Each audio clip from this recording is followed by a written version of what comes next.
for our hearing today. I've lost count. I'm not sure which hearing this is. One of many. Eighth, for our eighth sub-3 hearing. Thank you all for joining us. Today, we'll be hearing from the Department of Child Support Services, Department of Social Services, Community Care Licensing, CalFresh, and other departments within DSS automation. Let's go ahead and have the first panel come forward to provide us with our overview on Department of Child Support Services. Senator Stone, as you'll see, there are several, probably more than any other hearing thus far, BCPs that we'll be taking action on today. I wanted to bring those to your attention.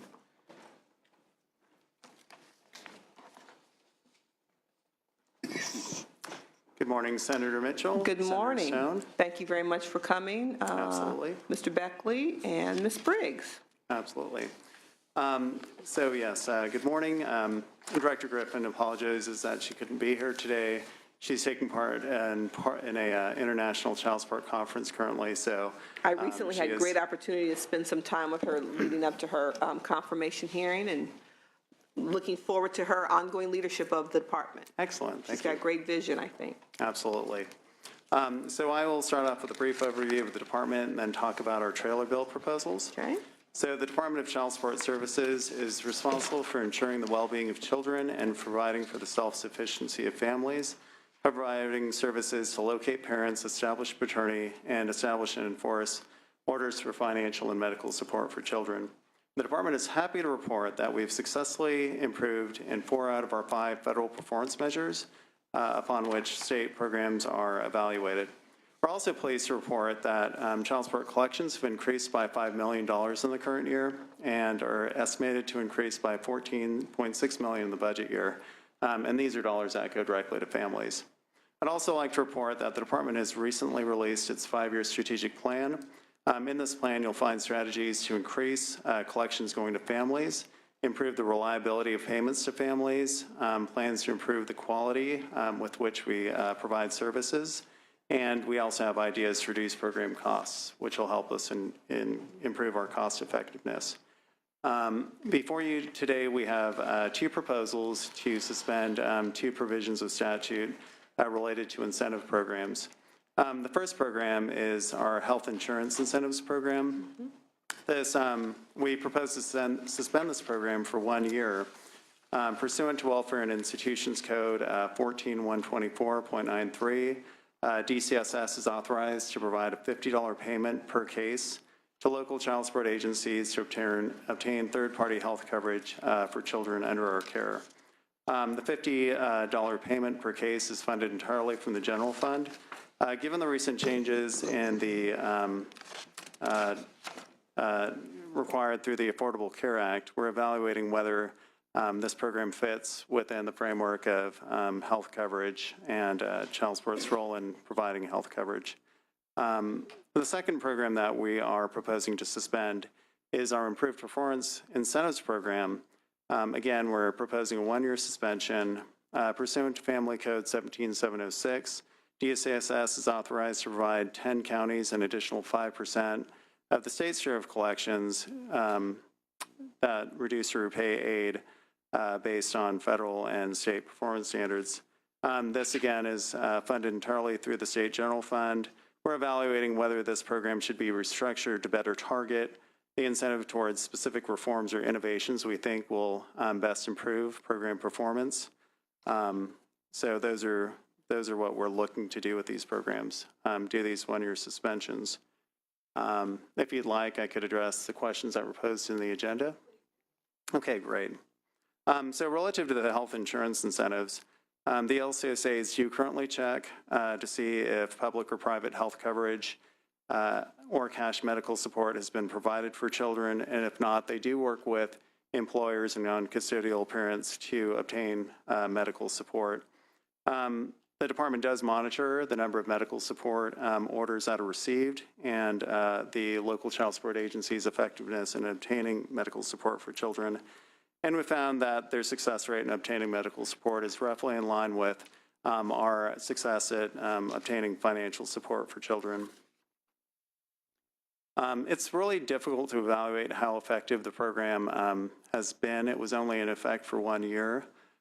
So as part of our evaluation, we do want to see whether providing a financial incentive could improve the effectiveness of the LCSAs and obtaining health coverage.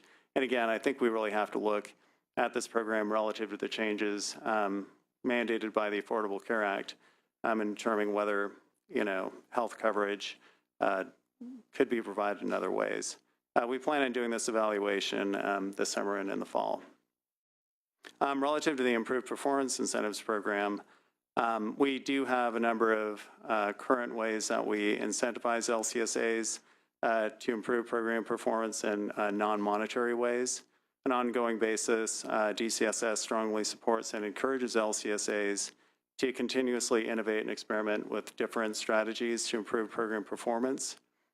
We support these efforts by applying for federal grants, to fund innovative local programs, and through the ongoing support provided by our director and our executive team. We also do annual awards called the Director's Excellence in Service Award for child support agencies that exceed stretch goals that are set forth by the department.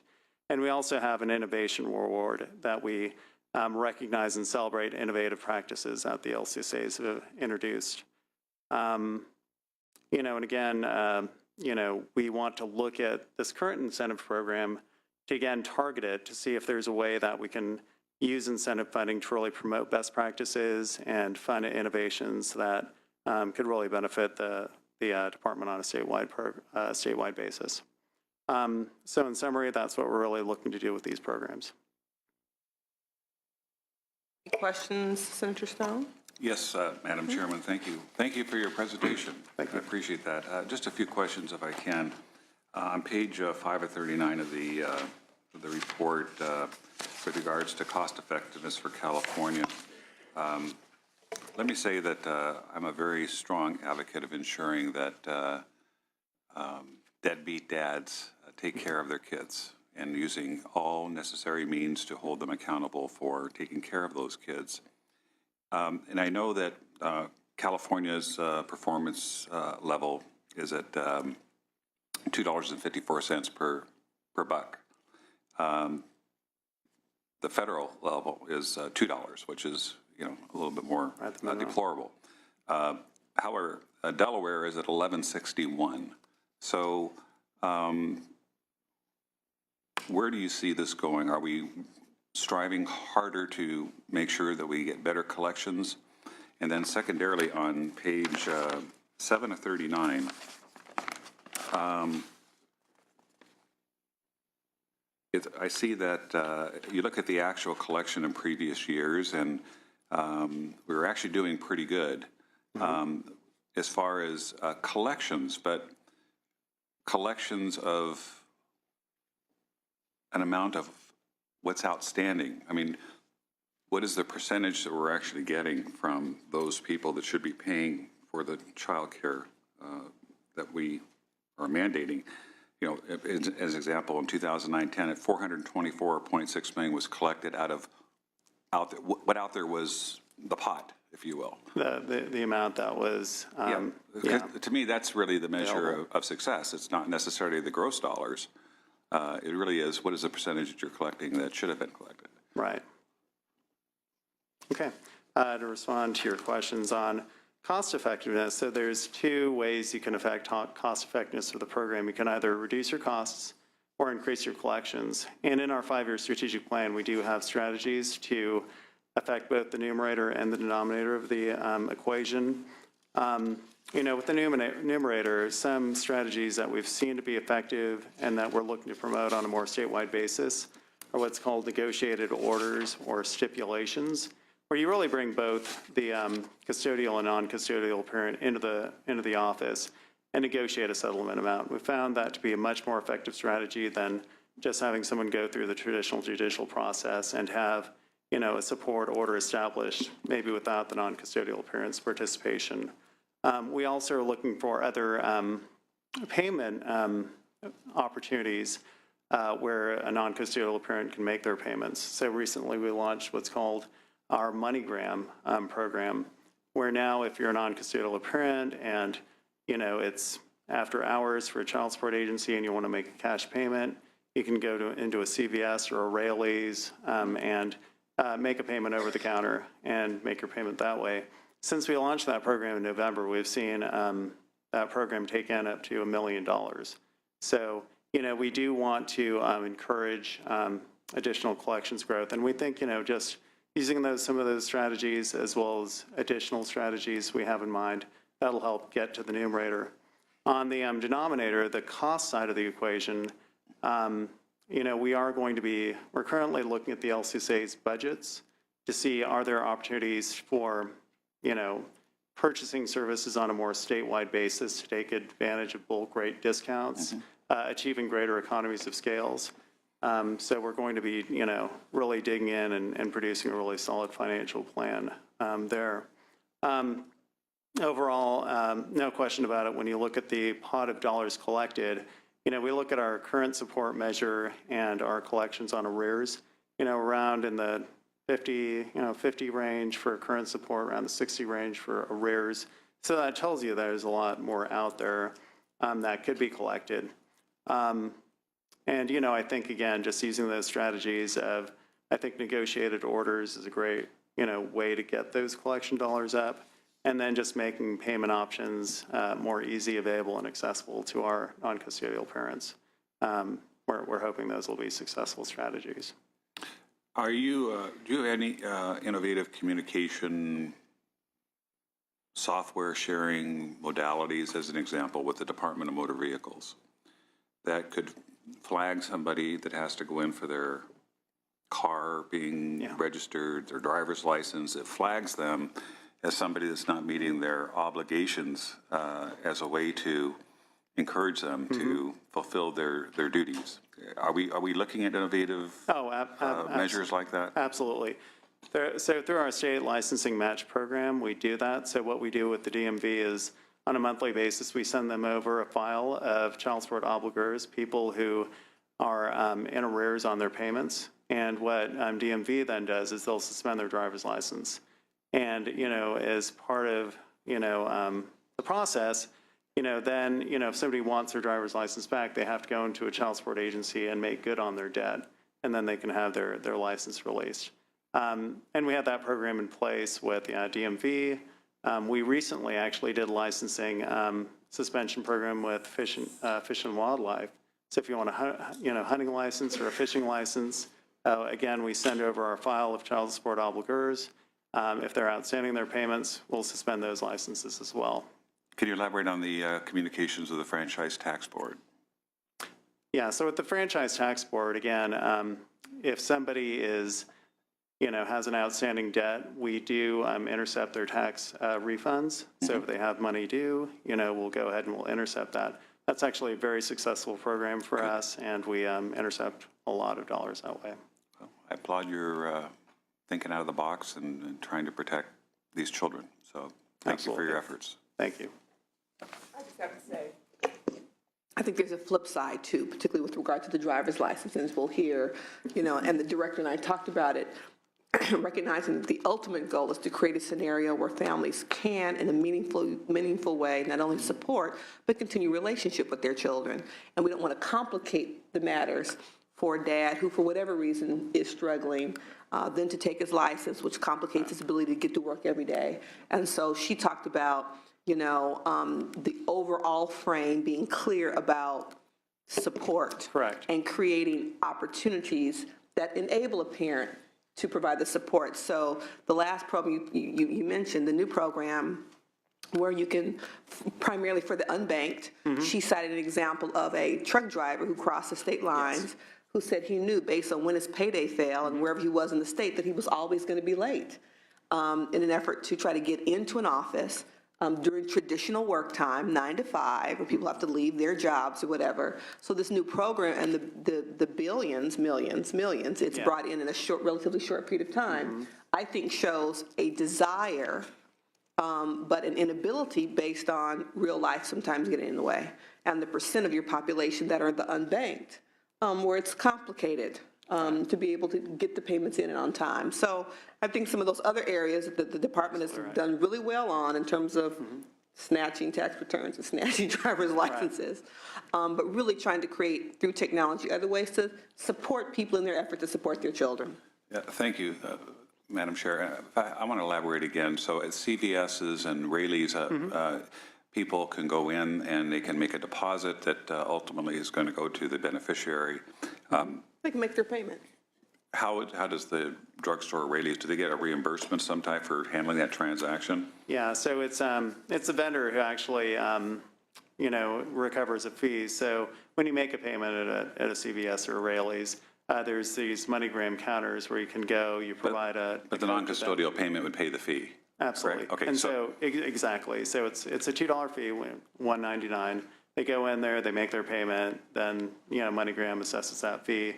But again, it's the convenience factor. So we don't have too many Rayleigh's in Southern California, so I don't know, maybe there's some grocery stores that participate there. But I just throw this out as a thought. A great place that you probably could make this available would be places where we have the lotto tickets sold. If we could work somehow with the state lottery to allow people to go into liquor stores and convenience stores and make that availability for those that only have the obstacle of finding a location to pay and have trucking jobs that are going to be places late. I just throw that out as a suggestion to, a place where people regularly probably go.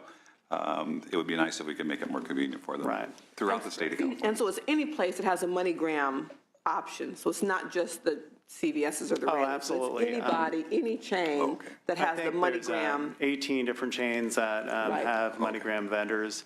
I just threw those out examples, but there's several others. And there's other payment services that we're also looking into that even expand that further, like have other retail vendors that they have partnerships with. And so you can do MoneyGrams at the check cashing places, the payday loan places, all of those also freestanding spots that have extended hours and weekend hours. Correct. Thanks for educating me. I appreciate it. Okay, and so we talked about the BCE. So let's go to LAO or Finance. Any comment? Any public comment? Just a quick comment, Madam Chair. Oh, sure, yes. I apologize. Mark Newton with the LAO. And we have no concerns with the trailer bill language that's proposed. Just as noted by the department is looking into developing more appropriate performance measures for these performance-based incentive programs that were actually established 15 years ago and largely suspended since. So our office will be tracking that development of performance measures and will provide any needed assistance and advice to the legislature and their staff. Excellent. So again, public and admin, finances. Okay. Any public comment on Trailer Bill 606? The continued suspension of performance and health insurance incentive payments.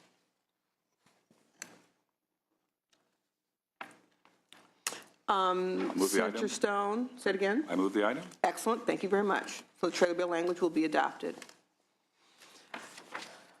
Thank you very much. We'll move on to item 5180, Department of Social Services, Community Care Licensing.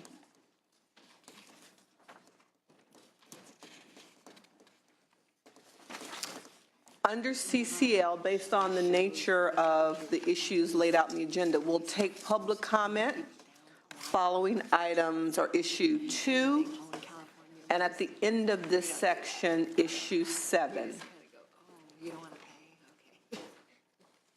So the public is aware. We'll take public comment twice under this entire section, 5180 CCL, again, following item 2, which is BCP number 3, and then we'll do it again after the final item 7, which is BCP number 54. Thank you very much and welcome. Thank you, Chair Mitchell, Senator Stone. Will Lightbourne, Department of Social Services. Just a brief starting comment, and I'm going to pass it to my colleagues.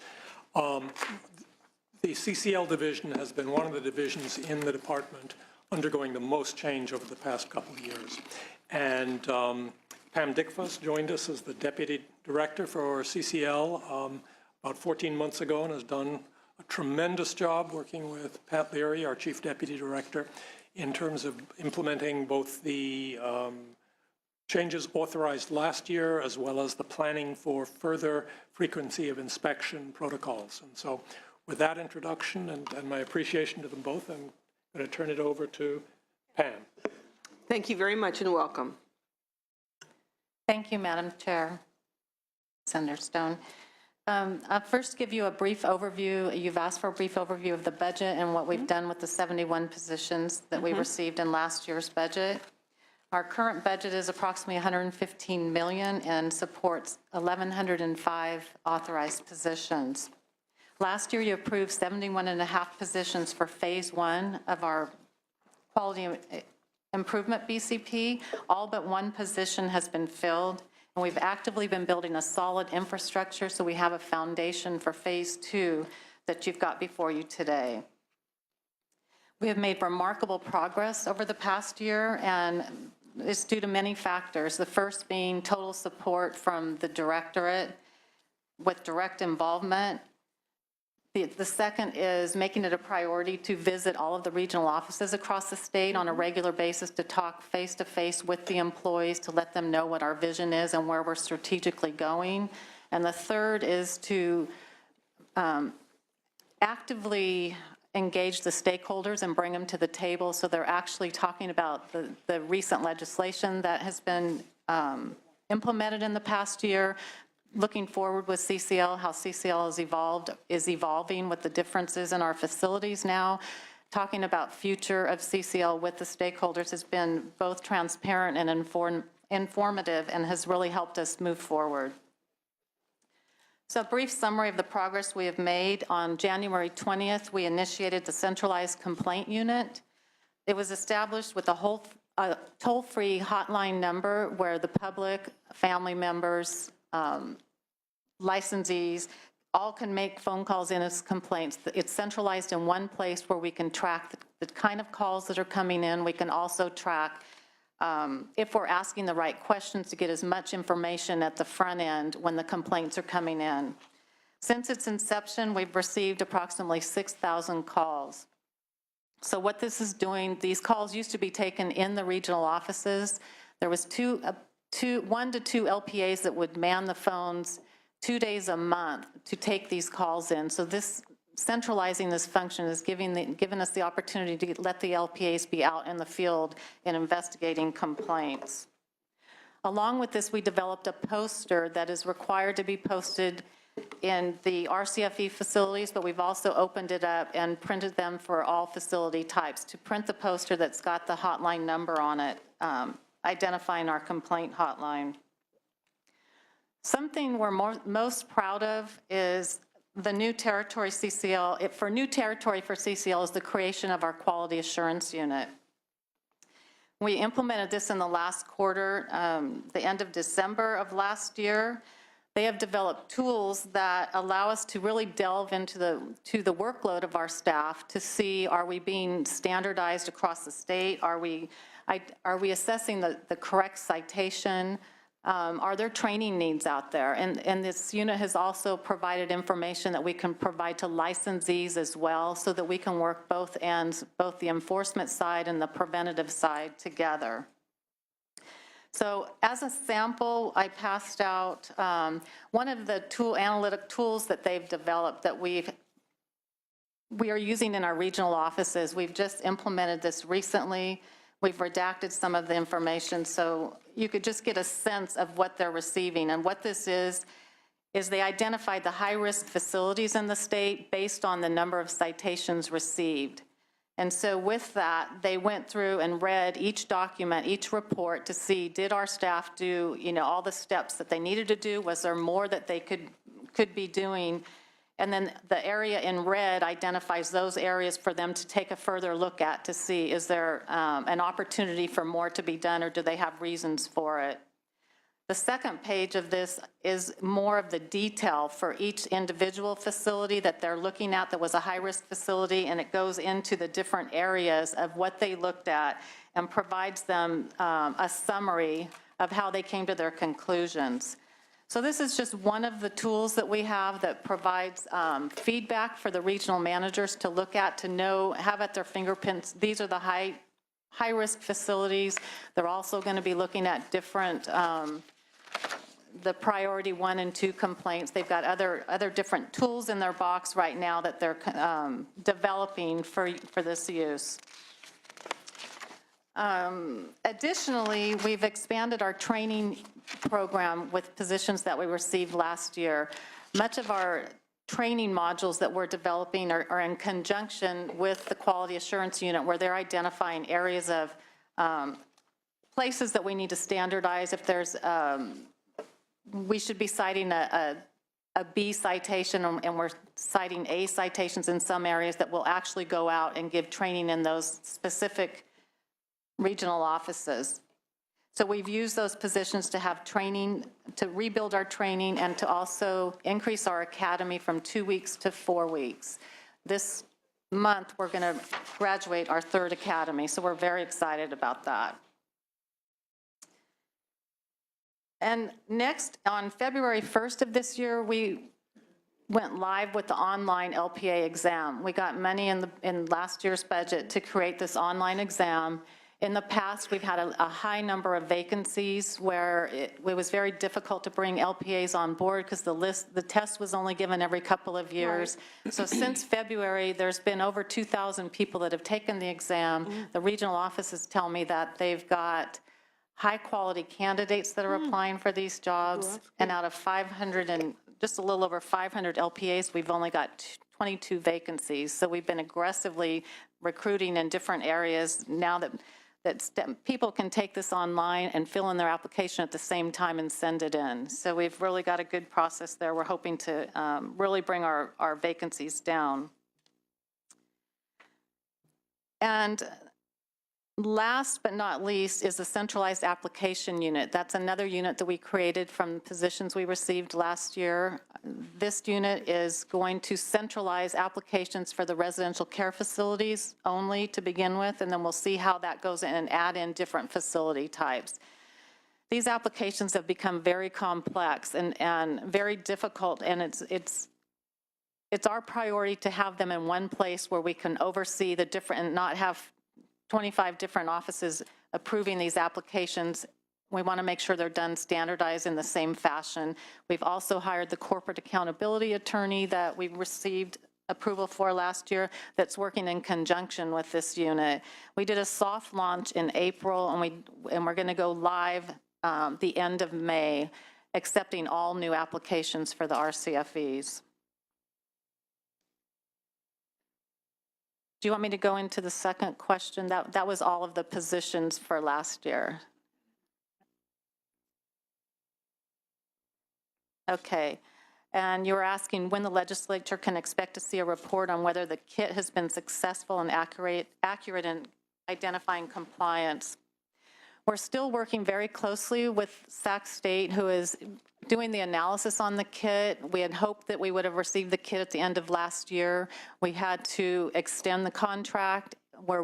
They've developed a new prototype for the kit because they weren't able to use our data to validate the original kit that was developed. So now they've gone out and piloted the new kit, and they're working through the analysis. We're working very closely with them and expect to see some results towards the end of the year.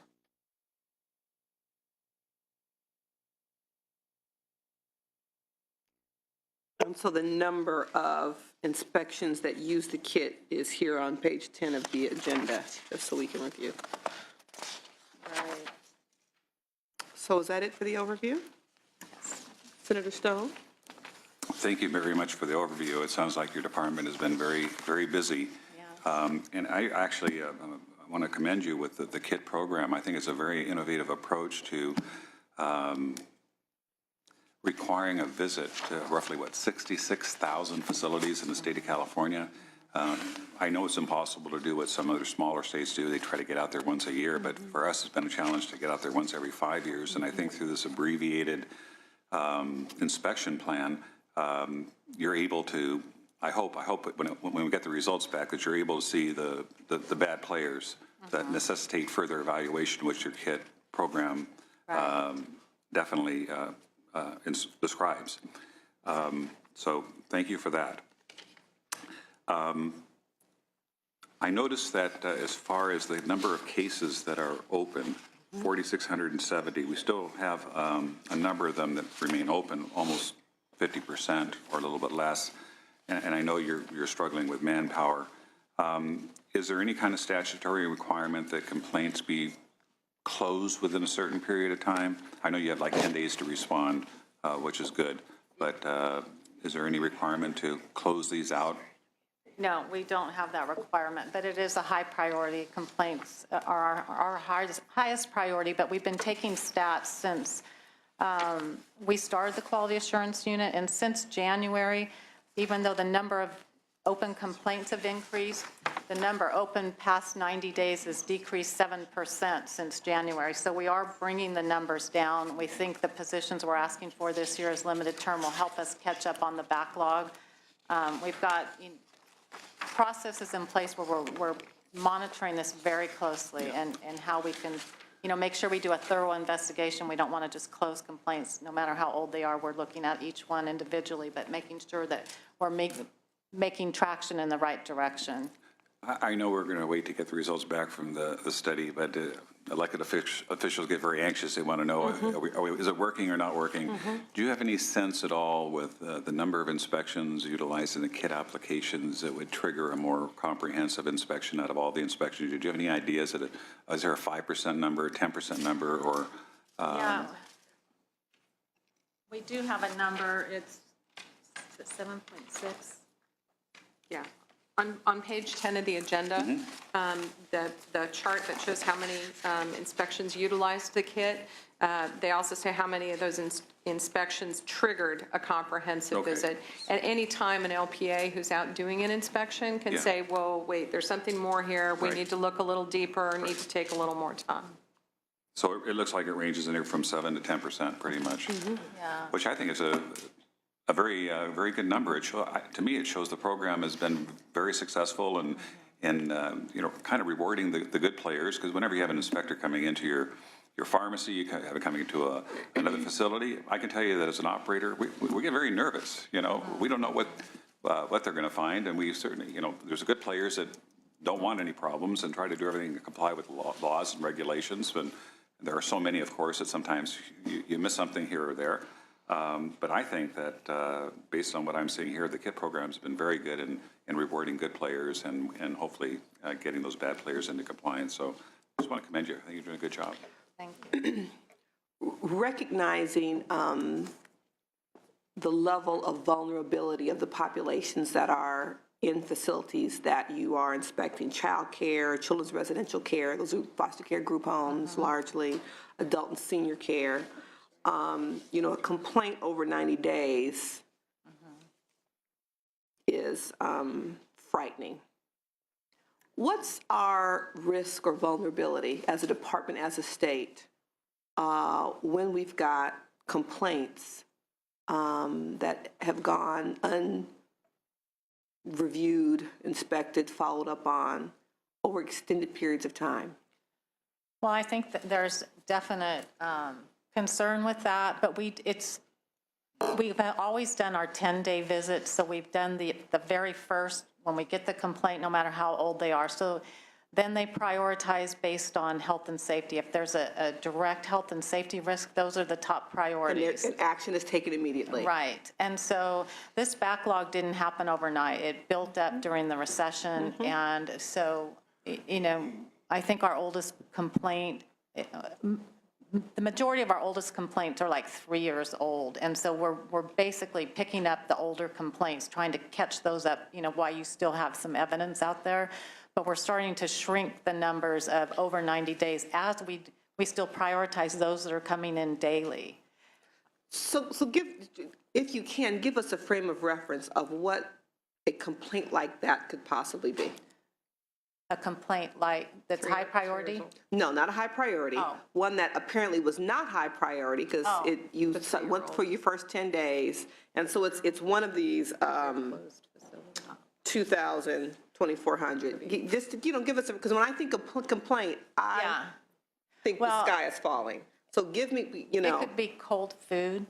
They're receiving cold food. If Not enough food is more of a higher priority because then you want to make sure that they have food. But if it's cold food, Some structural, like, is it, physical plant kind of complaints? no, because we make those high priority if it has Okay. anything to do with physical plant or the fire clearance. Okay. Those are high priority. But there's a lot of the complaints that the facilities are actually closed, and so they're still on the books as opened. We have a lot of turnover in childcare facilities that their facilities are closed, but those complaints are still showing open on the books. Got it.